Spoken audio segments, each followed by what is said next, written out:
Okay, so let's welcome Mr. Shailesh Buha to lead the session on part one, landscape of pharma impurities, types, sources, and implications.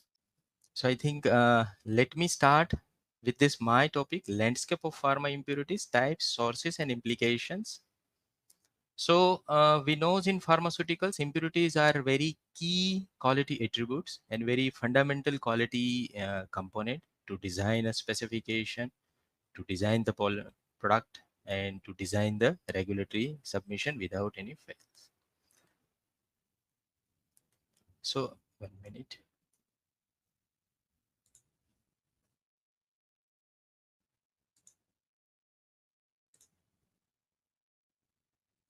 So impurities are the considered as unwanted chemicals that present in therapeutically active pharmaceutical compounds. It can act potent expected to produce the toxicity. Hence, it may be show unexpected pharmacological actions which are harm to human health. Most possible source of impurities is synthesis, which is specifically API, where various steps is involved from starting material to finished product through the intermediate steps. So this is the what definition of impurities, but not always and usually it happens in the same way. It highly depends on this class and classification of impurities. So if you look at the impurities, then how the effect produced by impurities can be teratogenic, mutagenic, carcinogenic, and this can be jeopardize the human health. Therefore, the level should be controlled and monitored and even increase interest. So we know from morning breakfast, what would be the impurities we are ingesting? Acetaldehyde, acrylamide, there are many. May cause cancer, infertility, utero, lethality, impaired utero developments. So there are many. And we knows thalidomide family, how the happen the case. It's an isomeric impurity, but yes, still it is an impurity. If you look at the evolution of impurities, we knows in 1970 and before, the impurity has been monitored at 1%, 2%, 5%. Even myself also determined many of the impurities at 5% and 2% level using by TLC and spot analysis. But when the HPLC introduced, yes, the interest of this control is very increased in high. It become 0.1%, 0.15%. In 1990s, yes, residual solvent level GC, we are controlling from zero point 0.1 or 0.5% to 0.01% even also. In 2000, polymorphism, when we start, I think only the crystallography by microscopy we used to do, but now started with the XRD in 2000. 2010, genotoxic impurity introduced, and then 2018 elemental impurities Q3D has introduced, and now we knows we are going up to nanogram level, that is a nitrosamine in 2019, and now again going with the femtogram level also upon 2020 in extractable and leachable case. So this is what impurities evolution. So component are same, their measurement criteria changes and their measurement levels has been changes and the detection process has changed. This is the what evolution of impurities in across these pharmaceuticals. So type of impurity, if you look at as per the topic type, organic, inorganic, solid state impurities, residual solvent impurities, elemental impurities, mutagenic impurities, extractable and leachables, and nitrosamine. These are the general type of impurities in industry generally we use to determine, we use to assess during the development, we use to determine or monitor during the process of the manufacture. If you look at the type in subtype, if you go with organic, then process related, API related, stability related, which can be a starting material, intermediate, reagent, chemical, and catalyst. In API related, stereochemistry, crystallization, and functional group related means any isomeric kind of impurity. Stability related, degradant, API interactions product, excipient interactions product. In second time, if we look at inorganic type, that is a reagents, ligands, catalyst used, heavy metal, inorganic salts, other materials, filter aids and charcoals. There are many inorganic. Residual solvent, organic solvent, and inorganic solvent, where some acid and base in a diluted form we use, or maybe some concentrated any solvent has been used in the processes. So these are the type of impurities generally we use to monitor in our product life cycle and product development process. Now, what are these source of impurities for these all types? So mainly carrier is, we know, drug substance. This is the main carrier of the impurities.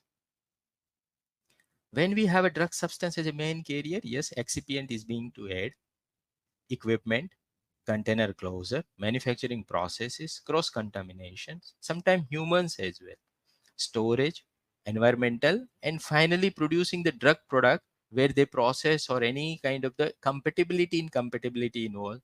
That is also one of the type of source for the impurity.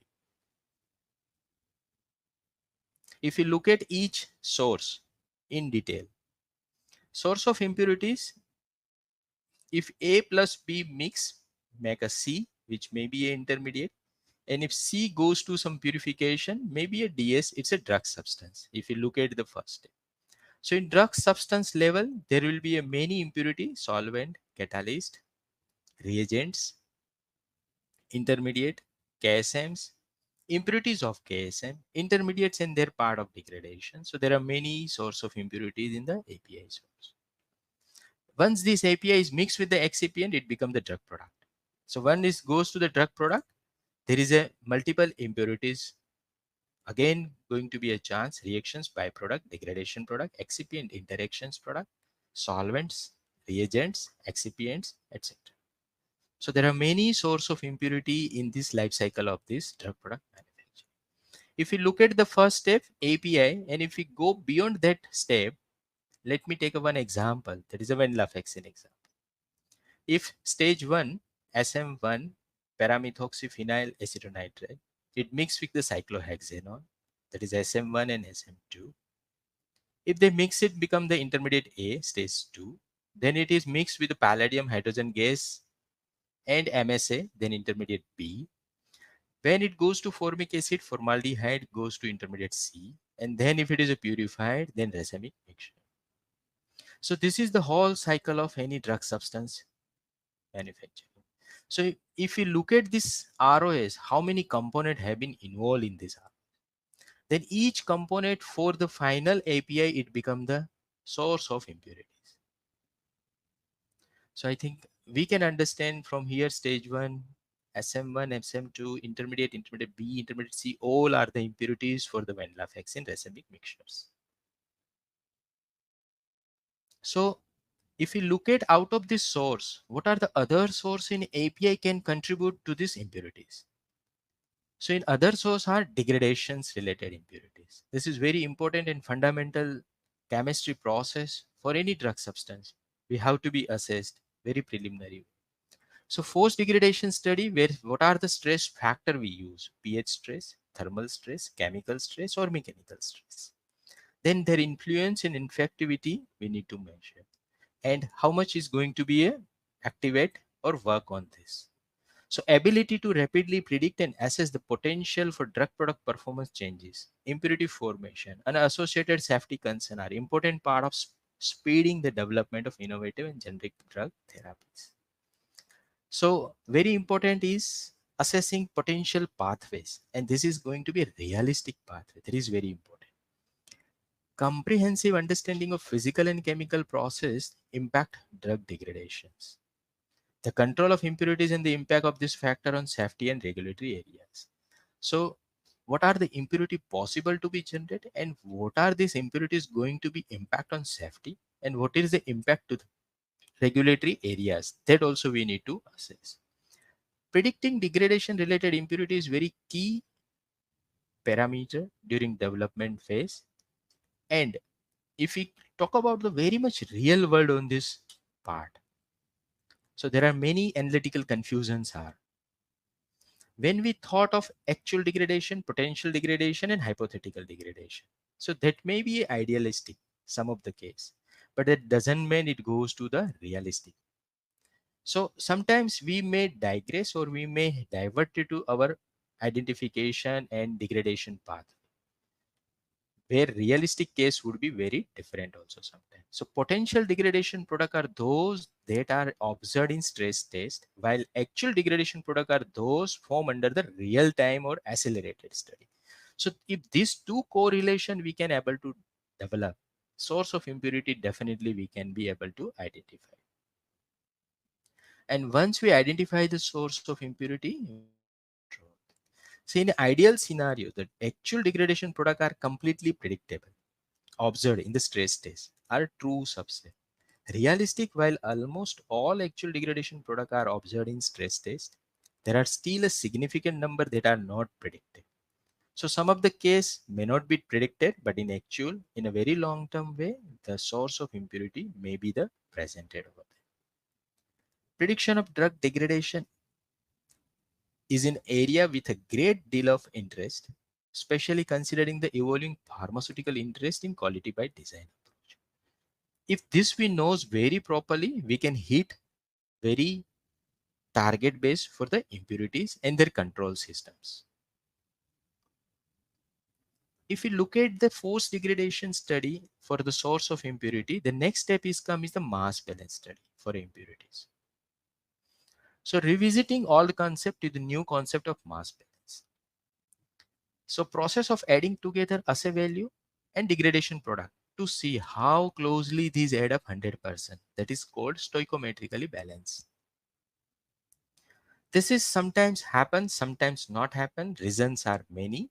Yes, we listed in the subsequent slide. In the case of drug degradations, parent drug structure is known. The mass can be readily measured, and structure and the amount of reactant and degradation product typically is not known in a prior. Common reactant are water, peroxide, molecular oxygen excipients, excipient impurities. This is we are less likely look it out in many cases, that is excipient impurities. If a reactant add to the parent drug, there is an increase in mass associated with the degradation product and which can alter the calculation of mass balance. So mass doesn't mean always be a stoichiometric. We have to determine certain tool to it become the stoichiometric.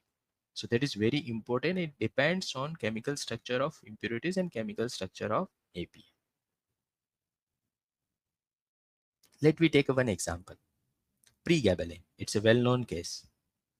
When we look at the pregabalin having the primary amine, when we add the lactose, we know it gets stabilized also and it gets destabilized also. When we add the lactose, Maillard reaction is going to happen. When it goes to Maillard reaction, the mass of component will be increased.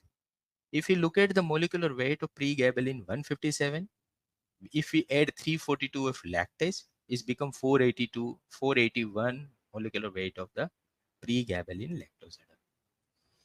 But when we determine the any loss of this impurity, and when we actually determine on the HPLC, the purity or impurity level will be very, very different. So you may not get the mass balance in this case.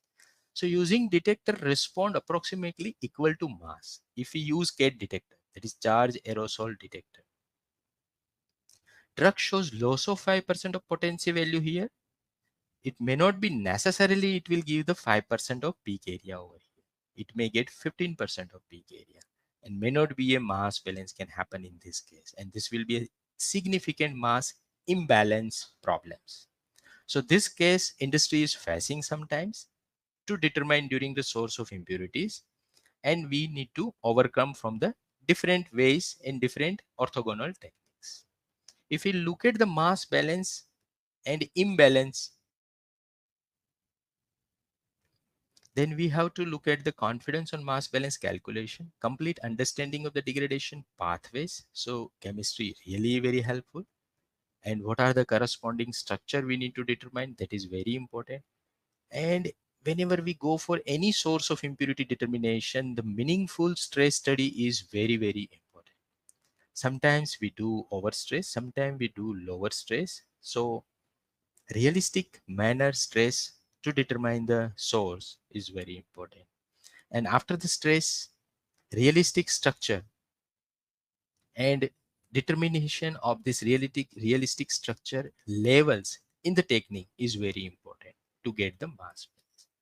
Once we get this information, definitely we'll have a source of impurity along with the structures. So 7 analytical cause of mass imbalance. Impurities are not eluted from the HPLC column.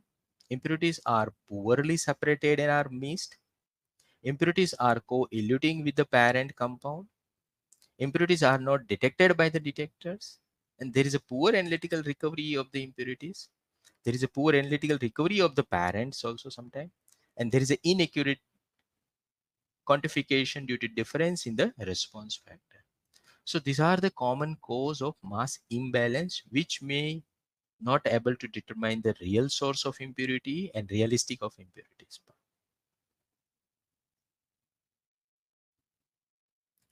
So reviewing advances in chemistry of drug degradation, the major mechanism when we go for the any source, hydrolysis is a very main component, I would say main pathway for a degradation, dehydration, oxidation, isomerization, epimerization, decarboxylation and dimerization, polymerization, photolysis and transformation products. Few names are very basic chemistry over here, but still these each pathways to be looked.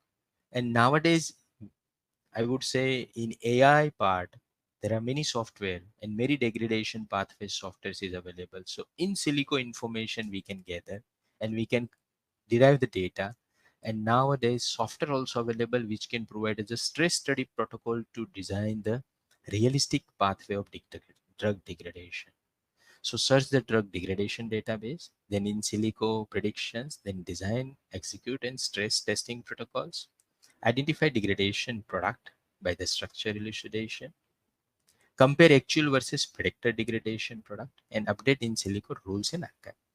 So this is the what pathways recently or I would say currently using during the software systems. So this will be also useful to have a source of impurities in our products. Fundamental of predicting oxidative impurity. If I take only one or couple of pathways. So oxidation is very common fundamental in any drug substance or while producing drug products. And we know oxygens playing in very three different state. One state is a triplet state, which is we called it as a ground state. One state is a singlet state, which is we call it as a excited state. And one is a superoxide state, which is we call it as a radical state. So these three different form of oxygen is playing very notoriously with any chemical molecules. If molecules generate superoxide, you never control the oxidations. We need inhibitions. If it provides the singlet oxygens by providing certain external energy, definitely you never control the oxidation. You have to be look at the any inhibitions on this. So there are a number of ROS with the potential to cause oxidative degradation. During storage, distribution, and patient use, the following species were considered and discussed in the presentation, including ground state oxygen, hydrogen peroxide and peroxidase, hyperoxide, hydroperoxy radicals, singlet oxygen, and alkoxy radicals and superoxide radical anions and ozones. So there are many pathways during the oxidative degradation study determinations. Generally, industry will state the oxygens and molecule and how it will treat, but simply the chemistry will not state in this. So we have to find out the realistic stress study to determine this actual pathway of the oxidations. If we look at this all degradation pathway of API, we come to the excipient when it's in another source of impurities. So in excipient as another source of impurities, reaction between drugs and reactive component within excipients. Main challenge for product robustness arise because these impurities are at trace level and very lower level where some of the detection cannot happen and we cannot able to control in the excipient, but definitely it is impacting to the final drug product. Nowadays we come to know nitrate and nitrite cases. Previously we never have been monitored also and we are never concerned about this. But now when we look at the very high sensitive technique determination by nitrate and nitrate, we could able to detect many excipient having the sum of the ppm and ppb level, which is using nowadays as a part of specification. Additionally, very little information is about the reactive impurity. Many excipient produce with some of the plant extract, some of the natural chemicals. So reactive impurities present in that excipient is less likely determined by the manufacturers. And because of that, and additionally, no public information also. But nowadays, yes, getting the information very in large way, but still some of the information is missing in the excipients. Some of the most common reactive impurities are aldehydes, reducing sugars, peroxides, nitrates, nitrites, metals, and solvents. Here we call it as a aldehyde. Why is very important? Because aldehyde we are not looking at any of the excipient that largely, but yes, this is a very important factor when your chemical structure of API having the reactivity towards this process.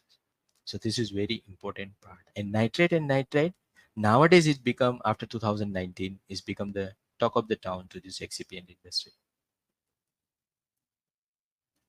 So if we look at the reactive impurities in pharmaceutical excipients, so there are glucose, aldehyde, hydrogen peroxide, nitrate, nitrite, monochloroacetate, MCA. That is also a very important impurities where we need to control in certain APIs where reactivity is there. Heavy metals, definitely as a Q3D also, and as a reactivity as a electron exchange oxidation process. Simply, I'm not saying oxidation, electron exchange oxidation process. And trace metals. Trace metals means which are the class 1, class 2, class 3. If we look at this nitrate and nitrate at current trends, MCC is the very highest. Starch, yes. SSG 280, 280 or 217 ppm. Magnesium stearate, yes, very high level.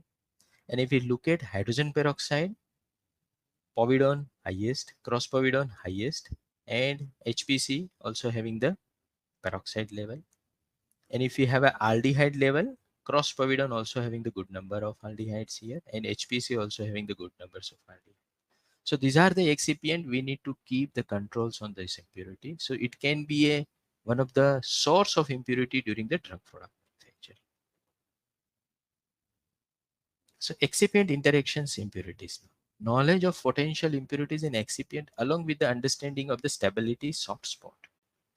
Drug will lead to better risk assessment due to excipient variability in implementation. Generally, we used to do only one lot excipient interaction and we will conclude and we will close. It's ideally not happen sometimes. We need to determine certain lots also to determine the degradation pathway where lot to lot variability. If we look at the important API attributes, then API impurity profile we have to look, thermal and humidity, solid state stability we have to look, hygroscopicity profile we need to look, particle size, shape, distribution, surface area. This will give some kinetic energy to the API.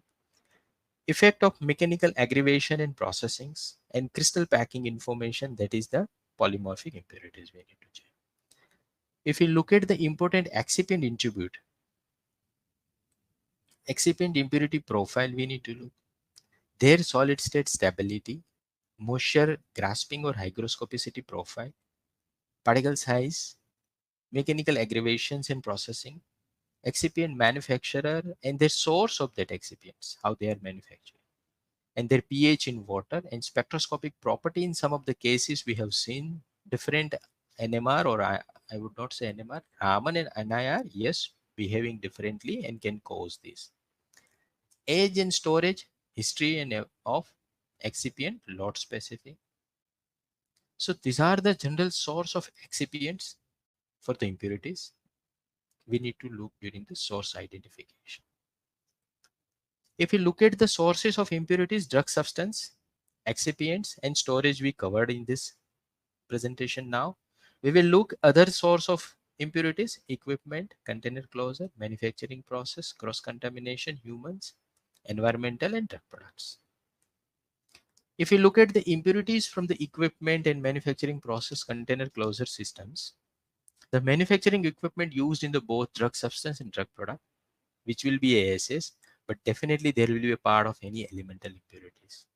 So drug product process is executed under much less aggressive condition than the drug substance process. Therefore, drug product process is less likely to degrade in equipment surfaces, but definitely it can contribute some of the elemental or metal kind of impurity, which we need to assess on that.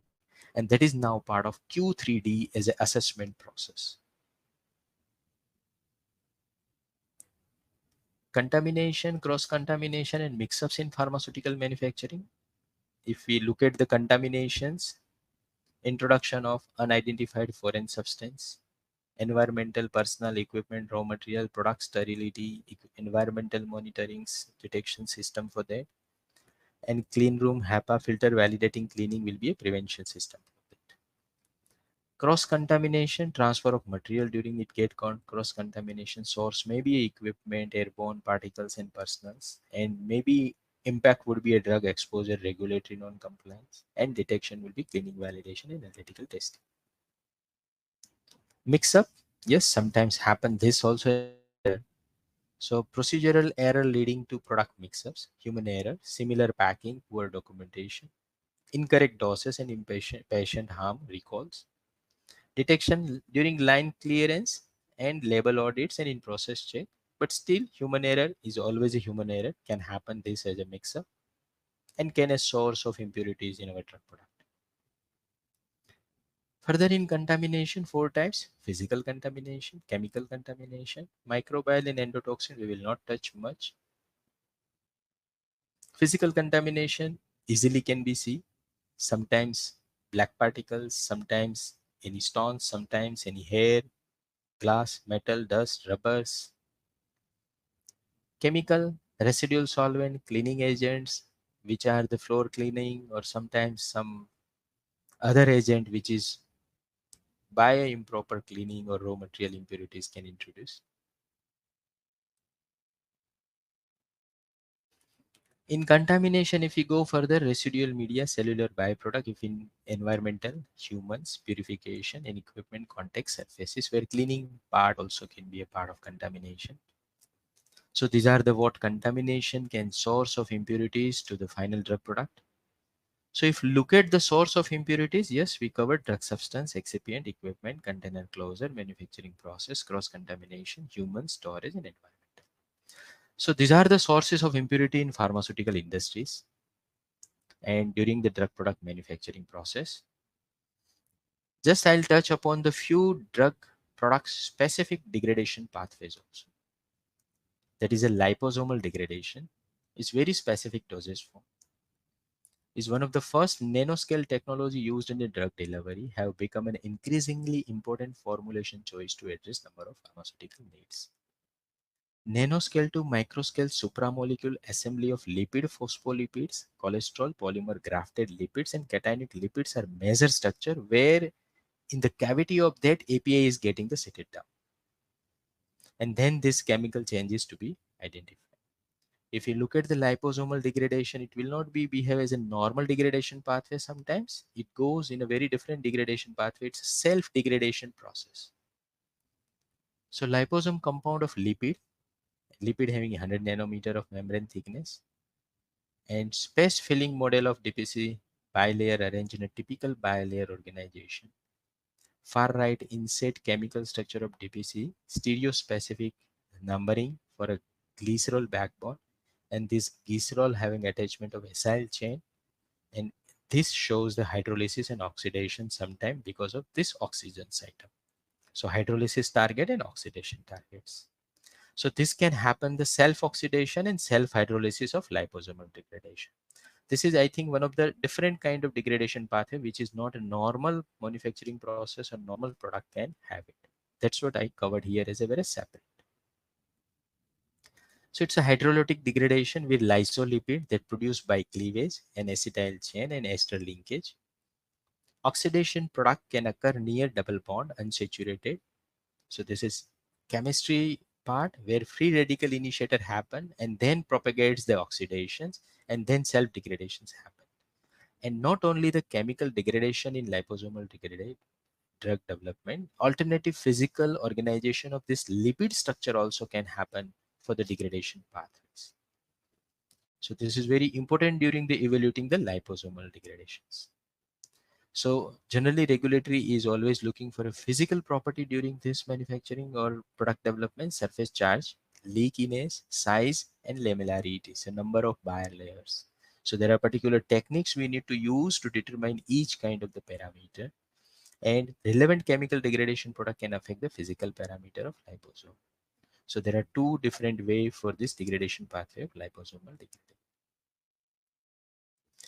Another drug product, if you look at that, then small molecule parenteral products. Here also not it's a very similar kind of degradation, because here extractable leachable study must be required and that kind of degradation happen. If any extracted molecule invert in this formulation and it's propagating the degradations. And if it is a freeze dry, yes, residual substance or residual moisture content is very important to determine. And this can propagate the chemical degradation pathway. So here also little different type of degradation during the freeze dry and small molecule parenteral products. Parenteral products we know photostability, or I would say light exposure, is also very important study to determine any phototoxic or photosensitive substances. So we covered source of impurity with the specific drugs products also. Now we will go with the type of impurities. So in type of impurities: organic, inorganic, solid state, residual solvent, elemental, mutagenic, extractable, leachable, and nitroso. I think previous session already covered many of these things. So I'll touch upon this each section to again refresh this, because after lunch we know there will be a, if continuous one side speech, definitely there will be a chance of missing the things. So impurity control is nothing. We are having the impurity relocations from drug substance to the excipient to the drug product, and final specification. So there are many points to be debated and discussed during regulatories also. So when we look at the impurity control in drug substance, they have only two sections: less than 2 gram, more than 2 gram. And when we look at the impurity control in drug product, there are multiple sections: less than 1 mg, 1 to 10 mg, 10 mg to 2 gram, and more than 2 gram. So there are many mismatch between these two guidances. This I think ICH have to cover up to align both these coverages in the identification threshold and qualification threshold. Now if we go to the any case, let me go to this case once. Regulatory expectation for characterization and control of impurities are not static but continue to evolve. There are inconsistent identification and qualification thresholds. For impurities in drug substance and drug product, particularly for degradations, if dose is 1 mg, then identification threshold is 1 gram and qualification threshold is 1.5 gram for drug substance. For the same dose, degradation product 5 gram, 5 microgram and 10 microgram. So there is a difference in the qualification and identification threshold. If dose is 10 mg, TDI would be 10 microgram and 15 microgram for identification and qualification, and in drug product 20 and 50. And similarly here also 100 mg dose, then 100 and 150 identification and qualification threshold TDI, and for drug product 200 for both. So 0.2% drug substance dose 0.5 mg per day would be TDA 1 microgram. But in drug product, it will become a 1.5 microgram. So this inconsistency raised question of whether threshold for non-genotoxic impurity should be based on TDA instead of concentration. So there are multiple times we face some confusions and issue query during the regulatory submission for drug substance and drug product also. Hope this can be aligned or implement in future with this more scientific evidence and data in ICH. If you look at the elementals, yes, there are three classification. Generally, we used to add this class 1, and if it is intentionally not added this component, we are not worried about this.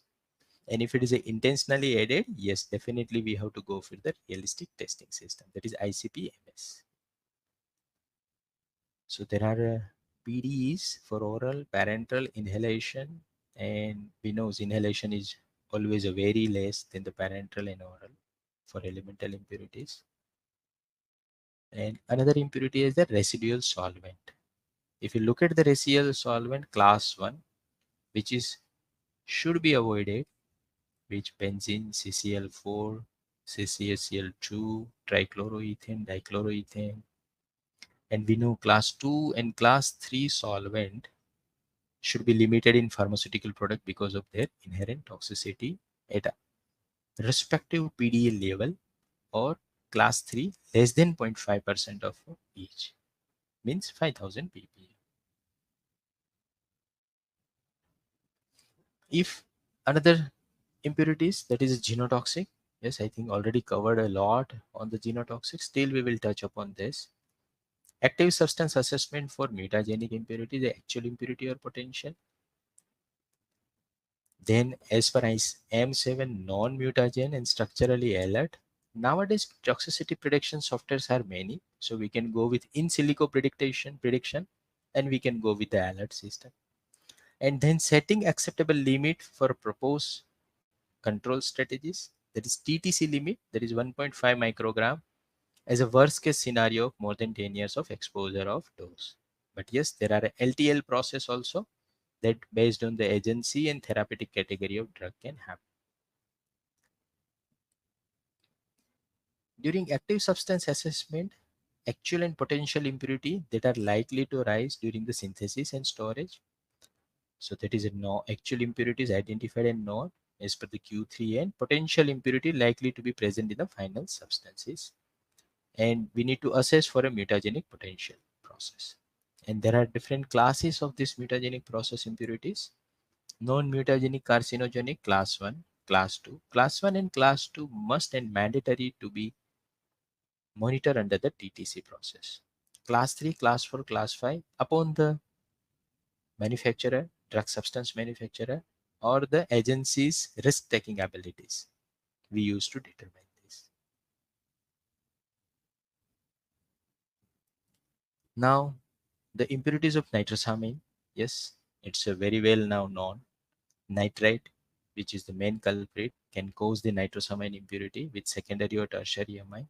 But now knowledge gain, not only secondary or tertiary, even quaternary can go to the tertiary, and tertiary can react with the nitrite also. So there are many pathways now coming up, and many articles recently coming up for the nitrosamine impurities.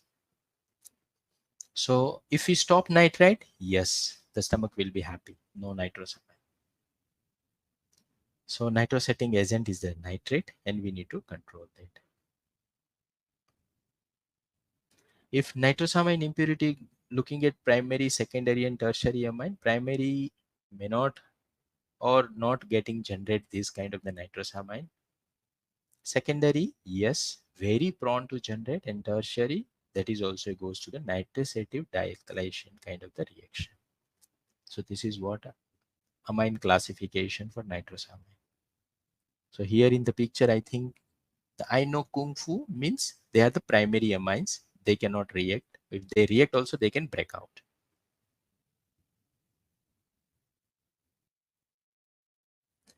The another impurity that is extractable and leachable, there are many different source and types of the impurities: antioxidants, azodyes, inorganic, phthalates, polymer, silicon oil, vulcanizing agent, nitrosamine, even also from the extractable leachable, lubricant, polyaromatic hydrocarbons impurity.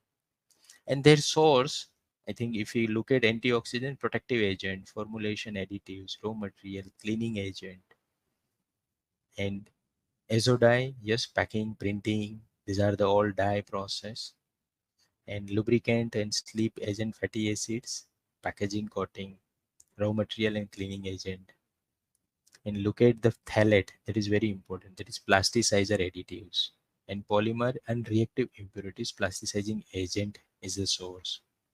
So these are the acceptable leachable impurities which is to be classified if determined, and after determination and classification has to be evaluated as per AET. We used to call it analytical evaluation threshold, that is a 0.15 microgram, and actual based on the dose and the duration of the therapies. Yes, the guidance of ICH is going to be a very soon publication for acceptable and leachable after nitrosamine. Now, what are the implication of the impurities? When CO look at the impurities, if you look at this four picture, all looks little similar. So for CO, maybe the all pictures are same. They look similar in structure, so no worry. But yes, if goes to the analytical expert, they can behave very differently in vivo because structures are very different. So this is what implication, and sometimes we miss this implication. So we know that nearly all pure implications are difficult to get, but some of these are may get about conflict with other senses. Impurities may reduce the shelf life of senses. Impurities may cause complication during formulation and use of substances. Sometimes impurities alter the physical and chemical property of substances. Therapeutic effect can be decreased, shows harmful impact after a specific period, injurious when present above certain limitation, and may changes the substance odor, color, and taste. The presence of impurity is primary cause of safety-related drug product recalls. So, in few cases, some product need 2 to 3% of impurity to behave a good potent molecule. So, in contrary, so it's not always, but in many of the cases, implication would be this. And if we not controlled well, if we not identified well, if we not find out the source, and we could not make a control on specification, yes, this kind of the paper leaflet can be in the media, and definitely we will be in the troubles as an organization any moment and any time. So we have experience with, I think, syrup, cough, with DGEG kind of, then Shelcal and antacid and paracetamol also having certain things. And then there are many spurious drugs, and we knows many cases because of impurities and nitrosamines also. So all implication has to be assessed and controlled in final drug products. So I think finally, thank you, audience, and hope you are awake and listening me for this entire session. All right. Thank you so much, Saileji, on that marvelous session. And I'm sure now everyone understood about the type, sources, and implications as well. We will now move ahead with the question and answers. So now the first question is, how many different type of impurities are found in liposome-based drugs, and why are impurities in complex drugs harder to detect and control? So how many different type of impurities are found in liposome based drugs, correct? This is the question, Dheeraj. Yes, exactly. Yeah. So basically, there are two type of impurities. If I look at the one type, that is a chemical degradation pathways impurity. Second impurities are liposomal based self degradation pathways impurities. So there are two type of impurities, and each type have their own ICH guidance kind of the classification. Now goes to the second question, that is, why are impurities in complex drugs harder to detect and control? I think no impurities can be harder to detect in this, I would say, time in the analytical, where many good techniques are available, where HPLC, HPLC CAD, HPLC QD, HPLC NMR nowadays. So there are many techniques which can able to detect and control. Yes, the techniques and technology should be placed in the laboratory very well and equipped, so we can able to identify this impurity of any kind of complex agents. All right. Thank you so much for that. And Yeah, now thank you. we'll check the next question. Question is, how can we tell if an impurity will affect the safety of a medicine? Yeah, it's a good question, I think. So until it is not crossing any qualification limit, we should not go with any kind of the safety kind of study. But when it goes or goes beyond the qualification threshold, definitely we have to assess the repeat toxicity or repeat red toxicity study to evaluate the safety of medicine and toxicity of the medicine. Okay, thank you so much for that.